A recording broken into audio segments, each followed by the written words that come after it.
A cry in the corridor. The station was quiet. Too quiet for a medical wing that served 6 planets. Dr. Rayner walked down the dim corridor of Medbay Sector 9. The hum of old machines filled the air, and the smell of disinfectant clung to everything. He had just finished a 12-hour shift, his eyes heavy and body sore. He was ready to sleep. Then he heard it, a sound, soft, broken, crying. He froze. It was not a machine, not wind, not a glitch in the system. It was the sound of someone in pain.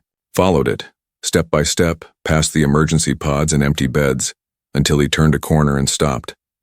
There, in the shadows, a woman sat on the floor. Her cloak was dark, soaked from the station's water pipes. Her arms trembled. In them she held a small child, limp, pale, barely breathing. Rayner's heart jumped. "Hey, are you hurt? What happened?" The woman looked up. Her face was alien, soft violet skin, large silver eyes, and thin lines of glowing blue across her cheeks. Her body language was strange, calm yet desperate. She didn't speak at first. She just looked at him with hope and fear. Then her voice cracked. "Please, I'll do anything. Anything. Just help my son." Rayner stepped closer. Slowly. "Let me see him." The boy was no older than 6. His skin was colder than it should be. His chest rose and fell, weak and uneven. His fingers were turning dark at the tips. Rayner didn't think twice. "Come with me. Now." He led her to an old, unused med pod and locked the door behind them. Officially, this pod was out of service, but Rayner had fixed it himself and used it when station guards treated poor aliens like trash. He laid the boy on the bed. "What species is he?" Rayner asked, pulling out scanning tools. The woman hesitated. "Kale. Kale-Ari." Rayner stopped. Kale-Ari? That name had vanished from records years ago. Everyone believed they had been destroyed in a silent war, accused of dangerous powers, hunted to near extinction. If she was telling the truth, this child's life could mean 100 secrets. Rayner swallowed hard. "What's your name?" "Sielna." He nodded. "All right, Sielna, I'm Rayner, and I'm going to try to save your son." The scans came back strange. The child's cells were breaking down, almost like they were aging too fast. Some kind of toxin. No, a biological weapon, designed to target Kale-Ari DNA. Rayner's chest tightened. This wasn't just illness. Someone had poisoned this child, deliberately. He looked at Sielna. Her eyes followed every move he made. Not like someone worried about the treatment, but like someone expecting betrayal. "You're not supposed to be here, are you?" Rayner asked quietly. "No," she said. "But I had nowhere else to go." He paused. "You said you'd do anything?" She nodded. "Yes. Anything you ask. Anything I have. I just want him to live." Rayner studied her face. There was no trick in her voice, no hidden trap, just a mother's pain. He sighed. "I don't want anything from you. I just want him to survive." Tears slipped down her cheeks. She lowered her head. "Thank you. Thank you, human." Time passed. Rayner injected emergency fluids and applied a cellular stabilizer. It wouldn't cure the boy, but it would slow the damage. He gave the child oxygen. He wrapped his arms in a warming mesh. But something inside Rayner kept pulling at him. This child, this mother, they were running from something far worse than illness. As the boy rested, Sielna sat quietly watching. She had not moved from her spot since entering. Her eyes stayed on her son. Her hands clutched a small necklace around her neck, simple, metal, and shaped like a broken ring. Rayner finally asked, "Why come to me? Why not go to your own kind?" Sielna looked at him for a long moment. "My kind are mostly gone." Rayner froze. "I see," he said quietly. The silence between them grew heavy. Sielna finally added, "They will come. When they find out he's alive. Not to save him, but to erase him. Raynor met her gaze. Then we protect him. Together. For the first time, Saelna's lips trembled into a small smile. It was a tired smile, but filled with something rare. Trust. Outside the locked door, the station's scanner beeped. A patrol droid hovered nearby. Saelna's face went pale. Raynor walked to the door, placed his hand on the lock panel, and disabled the scanner feed. He turned to her and said softly, "They won't see you in here, not tonight." And behind him, the little boy stirred for the first time. The forbidden species. The emergency pod was silent, except for the steady beeping of the monitor tracking the alien boy's weak heartbeat. Dr. Raynor leaned against the wall, arms crossed, watching the boy sleep. His skin had gained a little color, and his chest now rose more steadily. The stabilizer was working, but it wasn't a cure. Just time. Borrowed, fragile time. Saelna sat beside the bed, gently stroking her son's hair. Her fingers moved like a soft wind, delicate, practiced, full of quiet love. Raynor finally spoke. "What's his name?" she whispered. "Tal. Is he your only child?" Her voice broke. "My only everything." Raynor felt a heaviness in his chest. He had seen many things on this station, injuries, broken bodies, even a few deaths. But something about this felt personal, like fate had put this family in his path for a reason. He turned to the med screen, checking Tal's genetic profile again. The computer had labeled it species unknown. Error. Classified DNA locked. Raynor frowned. That wasn't normal. He tried to unlock the file, but a red warning blinked. Access restricted. Imperial Law 8.7.1. Alert. Flagged data. Access it. His heart dropped. They'd know. The system had reported the file upstream to Central Command. A tracer would now be on this pod. The moment someone checked the flagged data, security would come asking questions. Raynor cursed under his breath and slammed the screen off. Saelna stood up, alert. "What happened?" "You were right," he said. "They're coming. I just don't know when." Raynor paced the room, thinking fast. "I need to know the truth, Saelna. What exactly is your son?" She looked down at her hands. Her shoulders trembled. "Tal is Kaelari, fully, born of my blood, and the last child born since the purge." Raynor froze. "That was real?" he asked, almost whispering. "The purge wasn't just war propaganda?" She nodded slowly. "It was real. They came in the night. Not to fight, but to erase." "Why?" Saelna looked at him, her eyes glowing faintly with blue light. "Because our children are born with the ability to bond, not just with each other, but with ancient technology. Weapons, memories, ships. They feared what we might become." Raynor sat down, overwhelmed.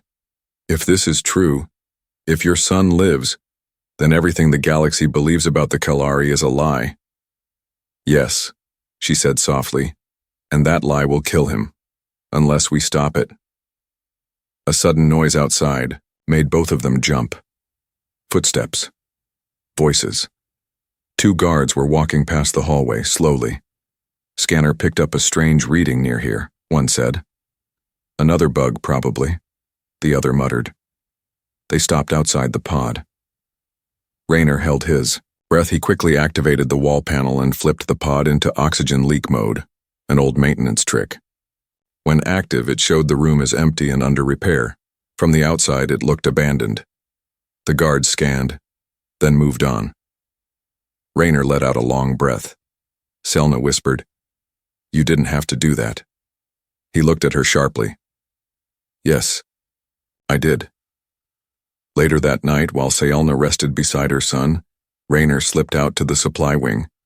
He kept his head down, his ID badge ready.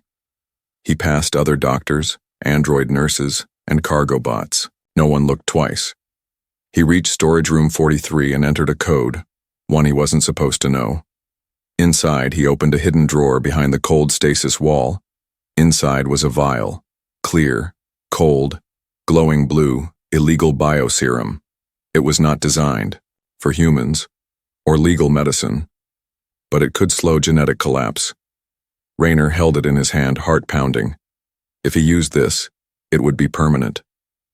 A criminal mark, but if he didn't, the boy would die. He took the vial and didn't look back. Back in the pod, Saelna watched silently as he prepared the serum. She didn't speak, not until after he gave the injection. Then she walked over to him, stood close and said, "You're not like the others." Rayner raised an eyebrow. "You mean humans?" "No, I mean people." She placed her hand over his. "I would have given anything. My life, my body, my mind. But you never asked." Rayner's voice was quiet. "I didn't save him because I wanted something. I saved him because he matters." Saelna blinked as if the words were strange to her. "Where I come from, no one says that." He smiled a little. "Then maybe you're in the right place. Now." The med screen beeped. Tall's vitals were rising, stronger. His tiny hand reached out and grabbed Rayner's finger. Rayner felt something in that moment, like warmth traveling through his skin. His chest fluttered, then the med screen flashed red. New bond detected, unidentified link, human Kalari sync initiated. Rayner looked at Saelna. Hidden truths, silent tears. The lights were low in the med pod. Outside, the station moved on, quiet, unaware that something ancient had just awakened. Inside, Dr. Rayner stood frozen. The med screen flashed again. Human Kalari sync detected. Bond level, primal stage. Active. Tall, the alien boy, was asleep, but his hand still held Rayner's finger, firmly. Like he knew, Rayner slowly pulled back, breath heavy. "What does this mean?" he asked Saelna. She didn't answer right away. She walked over to the screen, touched it, and stared at the data with tired, hollow eyes. Then softly she said, "This bond, it's not like adoption, not like blood. It's deeper. A connection of life itself." Rayner blinked. "Are you saying we're linked now?" Saelna nodded slowly. "Your body accepted his need. Your cells responded to his cry for help. You didn't just save him, you gave him part of yourself." Rayner stepped back. "That's not possible. We're not even the same species." She looked at him with quiet sorrow. "That's what they wanted you to believe." Rayner paced the room, trying to understand. His head ached. "So what happens now?" Saelna's voice was soft. "Now, you carry him inside you. And if he dies..." She paused, looked away. "A part of you might die too." Rayner sat down. "Hard. This is insane." "No," she whispered. "This is Kalari." Later, while Tall rested peacefully, Rayner reviewed the serum data again. The illegal injection had slowed the breakdown in the child's cells, but something strange was happening. Rayner's own blood samples taken from earlier for comparison were changing too.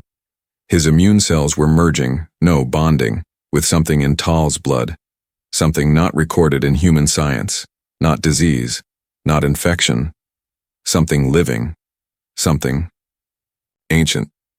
A loud ping broke the silence. Someone had accessed the pod's external log. Rayner turned sharply. He checked the console.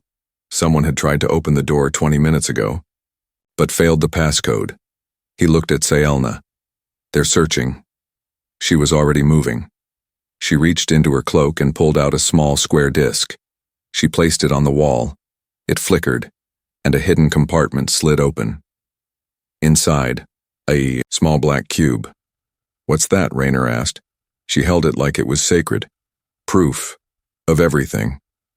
As she activated it, images appeared in the air, floating like ghosts. Videos. Tall, younger, playing in a green field. Other children. Other Kalari. Then fire, screams, explosions, ships flying over forests. Then, worse, human soldiers wearing imperial badges, holding flame weapons. Rayner's eyes widened.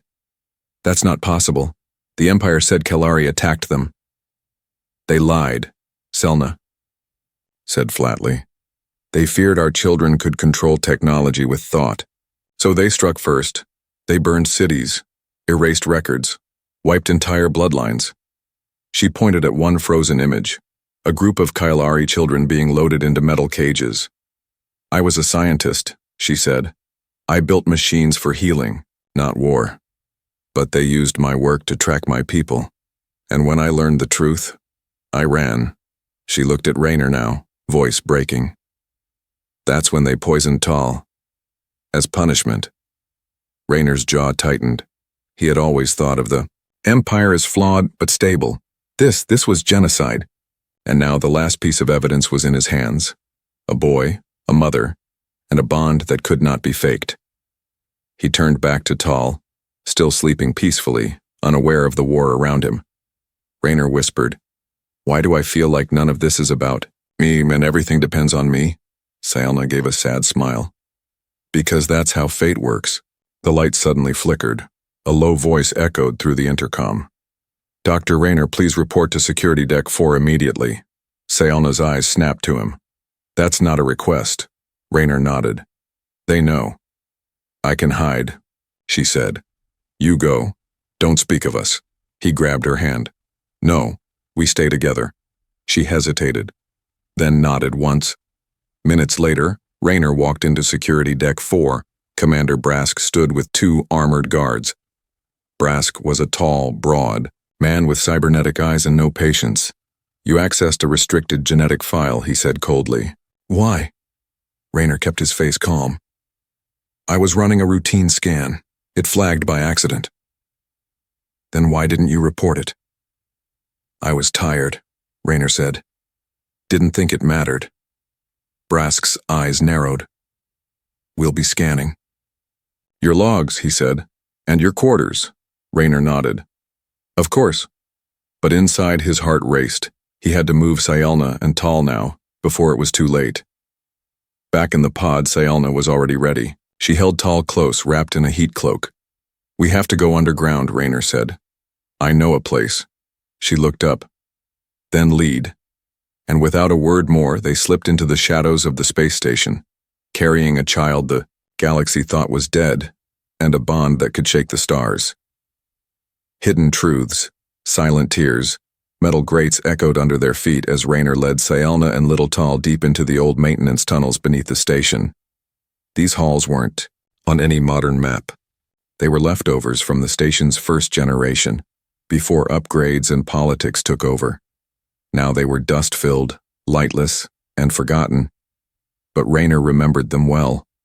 He used to hide here as a young tech, fixing damaged circuits, away from the noise of higher officers. He never thought he'd return carrying a dying alien child. And protecting a mother the galaxy wanted erased. Above them, the alert rang out across the station.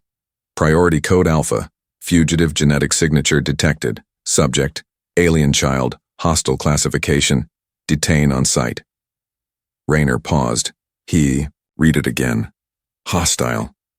Child. He clenched his jaw. They're not even pretending anymore. Selna tightened the blanket around Tal's body. His tiny face was pale again. The serum was wearing off. She looked up at Raynor. If they catch us, they won't ask questions. Raynor nodded. Then we make sure they don't. They reached a rusted hatch. Raynor pried it open and helped Selna climb inside first. Inside was a dark storage room, unused, sealed years ago after a cargo spill. Raynor had reactivated its power in secret months back, planning to use it as a rest pod. Now, it would have to be their shelter. He laid Tal on a soft blanket and checked. His vitals, weak but stable for now. We're safe for a few hours, he said. Selna looked at him. They'll scan again. I know. She hesitated, then stood. I made a choice once, she said softly. I ran to save my son. I used what I knew to hide, but it was always temporary. I've never stopped running. Raynor looked at her. And now? She took a deep breath. Now I stay. For him. For you. We fight. A few decks above, in Security Central, Commander Brask stared at the new report flashing across the main screen. Tal's energy signature had vanished again. That doctor's too smart, Brask growled. He's hiding them. A soldier nodded.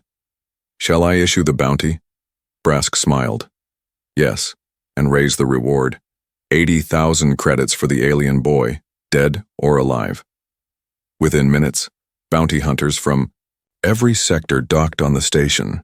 Big ones, fast ones, quiet ones, all of them dangerous, and all of them looking for Tal. Raynor saw the bounty posters flickering across screens. He cursed under his breath. Sielna stared in disbelief. They've made him prey. No, Raynor said. They've made a mistake. That night, Raynor went into the station alone. Hood up, eyes down. Every screen flashed his crime. Every step he took brought him closer to being discovered. He walked into the lower black market, known as the Echo Zone. This was where laws didn't reach, where traitors, hackers, and exiles lived in shadows. He found an old friend, Drex, half cybernetic, half lizard, and 100% smuggler. Raynor dropped a cube on the table. I need transport. Quiet. No records. Drex blinked. You carrying gold or ghosts? Raynor looked him in the eye. I'm carrying hope. Drex paused, then grinned. Hope doesn't pay, but you? I owe you. He slid a data chip across the table. Dock 17. 2 hours. Bring your cargo. Back in the hideout, Selna held Tal close. He was shaking again. His fever was rising. Raynor ran in, out of breath. We've got a ride. But? He looked down. They'll sweep this sector in 30 minutes. We need a way out. Fast. Selna stood. I'll distract them. Raynor blinked. What? I go out alone. Let them see me. Let them think I left him behind. No. You take him to the ship. I'll draw them off. They want me more than him now. Raynor shook his head. I'm not leaving you. Her voice broke. He deserves to live. Raynor looked into her eyes. They were the same eyes as before, when she first begged him in that corridor. I'll do anything, she had said. Now, she was ready to give everything. Raynor closed his eyes, then handed her a small beacon. Push this when you're clear. I'll come back for you. She nodded. Her voice cracked. Promise? He looked down at Tal's tiny hand in his. I don't break promises. She left the hideout, alone. And the moment she stepped into the open corridor, cameras lit up. Alerts screamed. Guards chased her like dogs after prey. But she didn't run. She walked. Proud, deliberate, leading them away from her son. Raynor waited, and, when the moment came, he wrapped Tal tightly, carried him close to his chest, and ran toward Dock 17, toward freedom, toward a future no one believed in but him.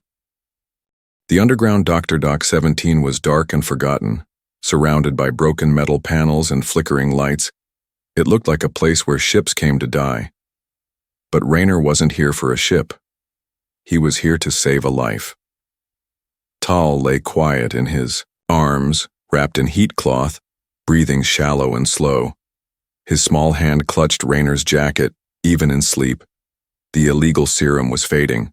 The child's heartbeat was weakening. Raynor moved faster. Hidden behind Dock 17's loading crates was a sealed hatch. No markings, no lights. Just an old symbol carved into the wall. 3 circles and a line. Raynor touched it. The wall clicked and opened. Inside was Unit 0, a place few even knew existed. It had been a secret lab in the station's early days, run by rogue scientists who studied banned biology, forbidden tech, and dangerous genetics. Most were arrested or vanished, but one remained, an AI. Her name was Leary, short for logical intelligence for radical integration. Her voice echoed through the metal room as Raynor stepped in.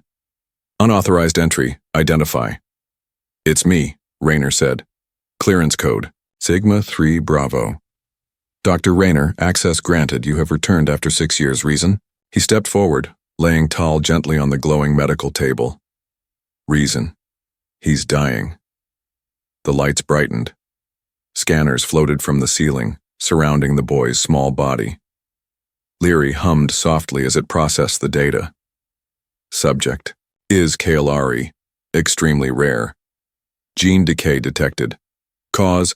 Synthetic biovirus designed for targeted extinction. Rayner's jaw tightened. Can you stop it? No existing treatment, but one experimental procedure remains, extremely risky. What is it? Full-body immune sync, requires a donor, compatible, ideally bonded. Rayner's heart sank. Me. Confirmed. You are already partially linked. You are his only chance. Rayner stared at Tal's face. He remembered the first moment. He saw him, limp in his mother's arms, barely breathing, a soft whisper. Please help my son. Now, the choice was his. Leary continued. Warning, procedure may damage your immune system, possible long-term weakness, even death. Rayner smiled faintly. No pressure, huh? He looked at the sleeping child, then nodded once. Do it. The room shifted. Metal arms extended, fluids hissed. A second table rose beside Tal's. Rayner laid down, his heart racing. Begin sync procedure, estimated time 18 minutes. A warm fluid moved through Rayner's veins. His chest burned. Then, his mind exploded in light. Rayner wasn't in the room anymore. He was falling, through stars, through memories. But they weren't his. He saw a green world, full of laughter, Kailari, children playing under purple trees. He saw fires, screams. The day the Empire came, he saw Saelna, younger, proud, brilliant, building machines to heal, then breaking them to hide. And then, he saw himself, holding a chocolate bar, sitting by a dying child, choosing kindness.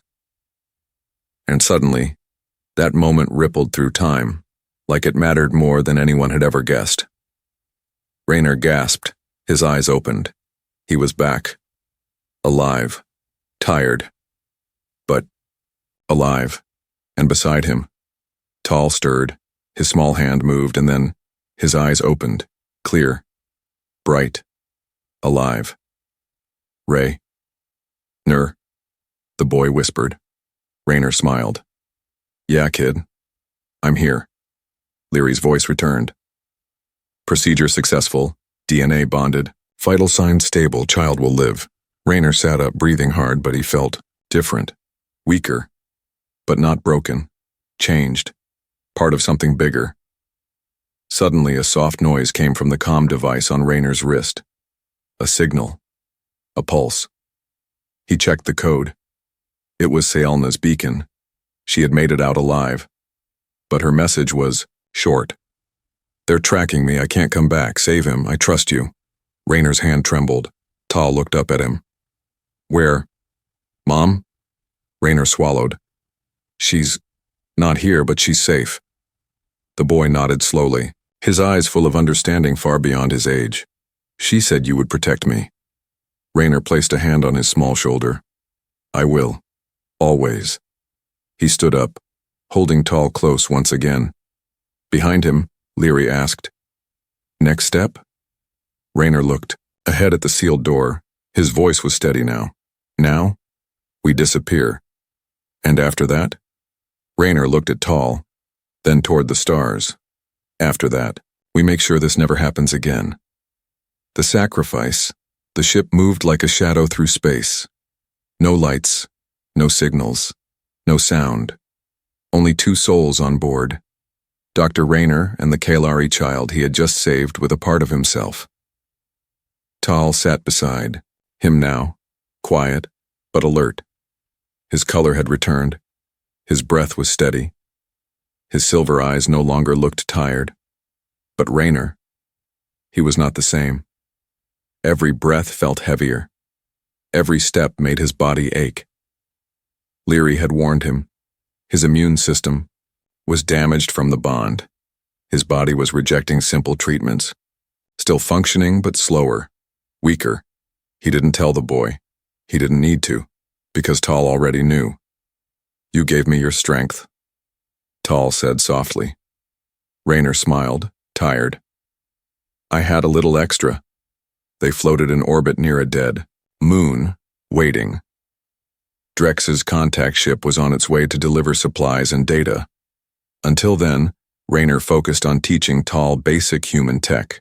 How to use a food replicator, how to adjust temperature, how to hide when needed, but something was changing in the child too. Fast. Faster than normal.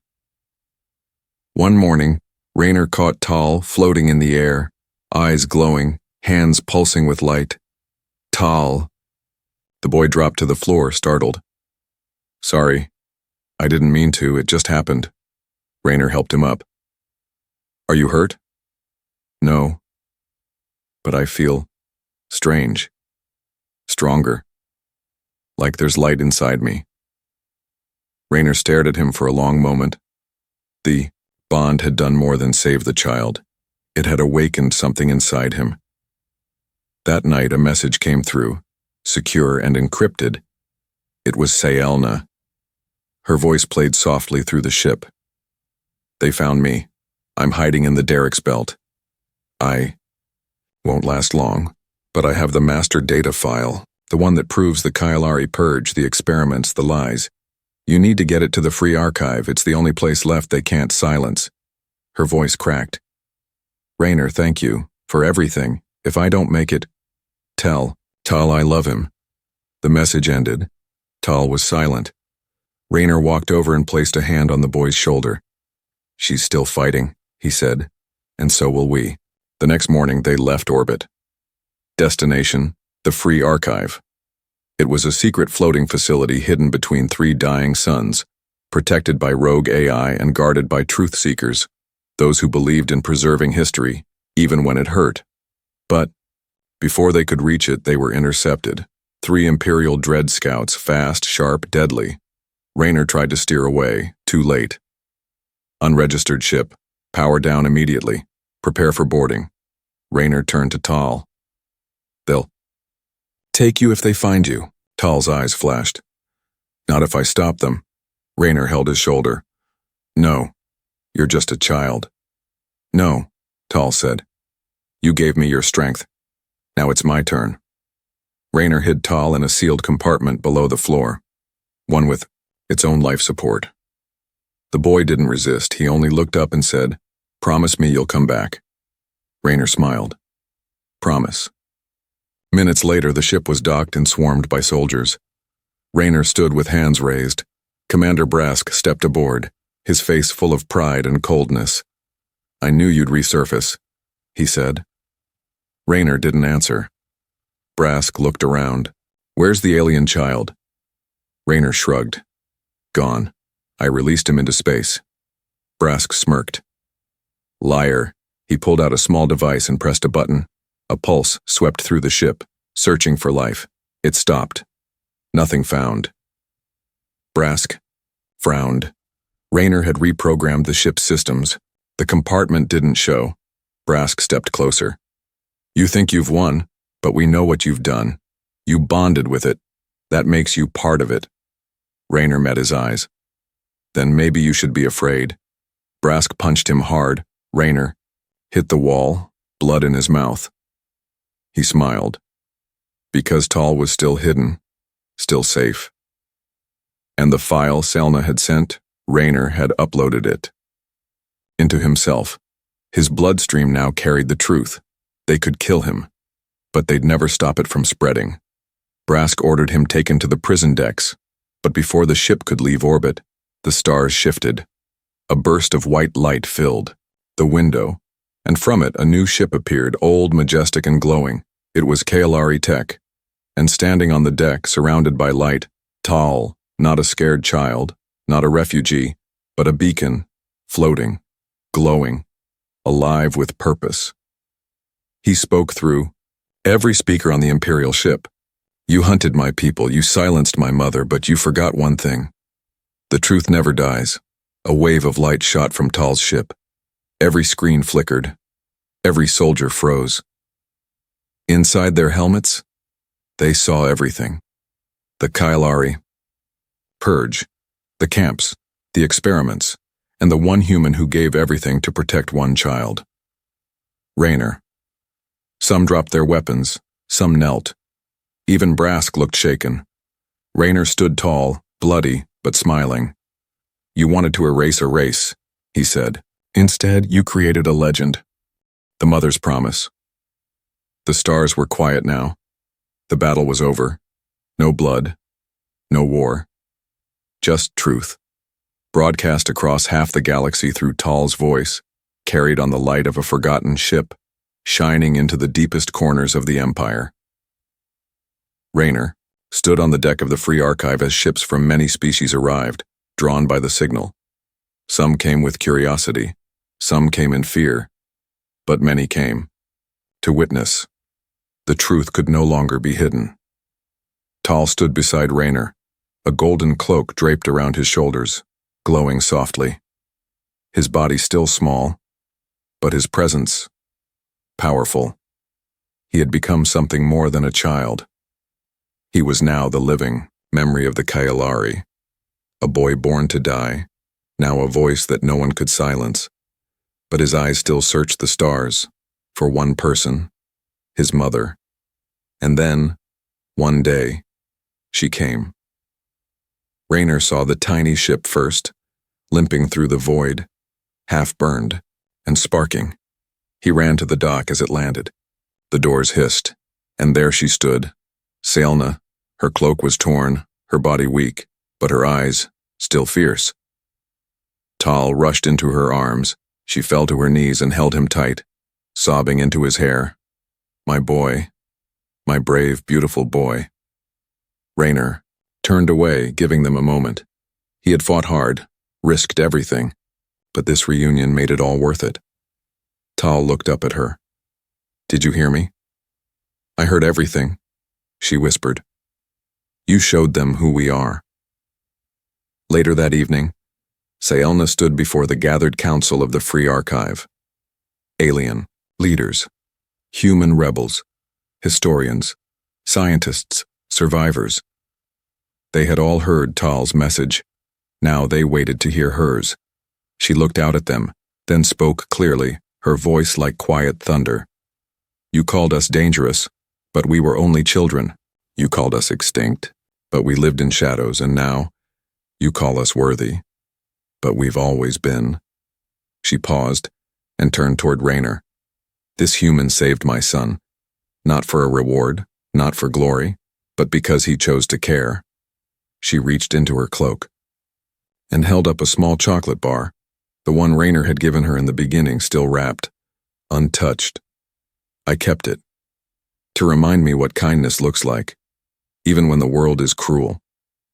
She unwrapped it, broke it in two, and handed one half to Raynor. "For loyalty," she said. He took it gently. "For hope." The Free Archive sent out the files Raynor carried in his blood.